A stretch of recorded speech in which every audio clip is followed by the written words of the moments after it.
The Harlem Renaissance was a golden age where African American culture thrived. It was also known as the Jazz Age. It took place during the 1920s and 30s.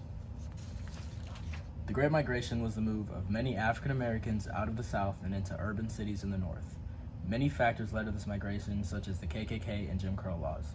It drove many of the African Americans out into the northern cities, such as Chicago, Detroit, Philadelphia, and New York City.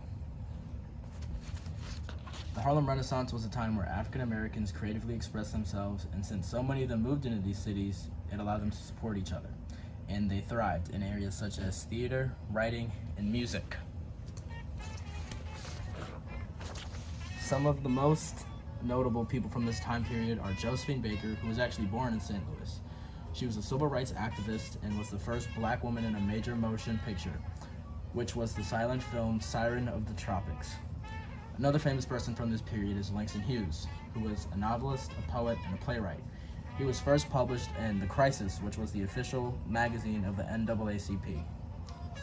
Lastly, Louis Armstrong was a famous jazz musician whose piece is actually playing now, and he was one of the first African-American entertainers to cross over, meaning he gained popularity among the whites in the international community. How did the Great Migration lead to the Harlem Renaissance? Well, to recap, the KKK and Jim Crow laws drove many African Americans out of the South and into the North. They moved into cities in the North such as Kansas City, Cleveland, Memphis, and Harlem. From there, they creatively expressed themselves in various forms such as music, art, and literature.